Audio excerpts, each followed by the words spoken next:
hard to explain how bad a flight was because you guys weren't on it. So just to give you some perspective on how fucking scary this flight was, this is totally true. When we were coming in to land, the guy next to me pooped his pants. Yeah, not a shart. Not he sneezed hard and a pebble fell out. I mean a grown man full-on character in an Adam Sandler movie shit his pants. Like, we were coming into land, we hit turbulence and just... And the funk just inhabited the cabin. And for like 30 minutes in this flight, it felt like we were locked in a music festival porta potty that was then loaded onto a roller coaster. That's what this fucking flight was like. But this is how scary the flight was, that when we finally landed, I took a deep breath and was actually grateful to smell it. That's insane. Dude, can you imagine how terrifying of a moment you'd have to live through to be strapped next to a man that shit his pants and genuinely think, life is a blessing. All of it. All right, this is the whole story. I'll tell you guys the whole thing. Which I was flying into Calgary, and we got to about 400 feet above the tarmac, and the plane just started fucking go. We're like, oh, that's not good. We get to about 200 feet, and the plane starts shaking even harder. Just like, Jesus Christ. We get to 100 feet before we start to land, and the plane literally tips on one side, tips back on the other, and then we launch into the air, and everyone on the plane at the same time went, what the fuck? Oh! We rocketed up at like a 45-degree angle. You could feel your chest cave in and stuff like, no.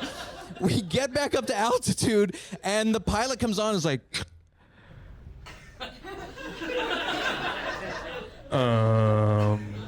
sorry about that.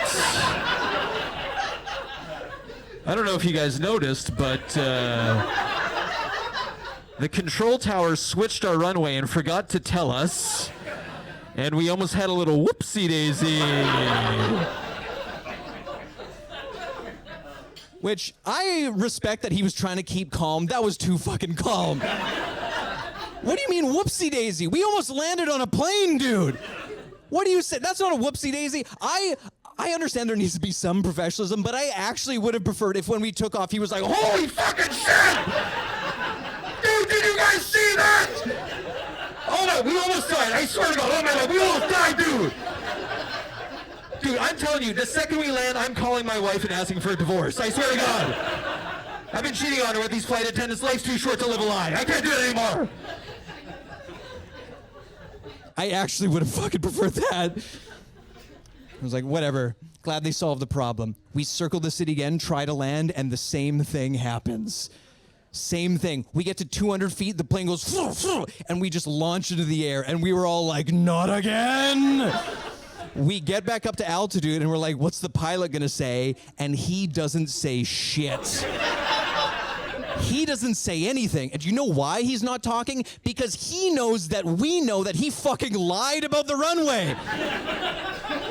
He just made it. There was never a mix-up. What happened was he lost control of the plane, almost slammed us into the ground. And instead of just telling us that, he was like, the control tower fucked us. Oh boy, I don't know where they hire these fucking iPad kids, but changing runways left and right, it's embarrassing, let me tell you. He just fucking threw them under the bus, and he would have gone away with it, but then it happened a second time, which at that point, he couldn't be like, you guys aren't gonna believe this. They did it again! So now we're circling the city a third time, and I'm actually thinking, just kill us. I don't want to be around anymore. Life's not worth this, you know? We come into land third time, and this time, because he's had 2 practice runs, he's like, oh, this is not bad. So he finally lands. This guy shits. I go, life is a blessing.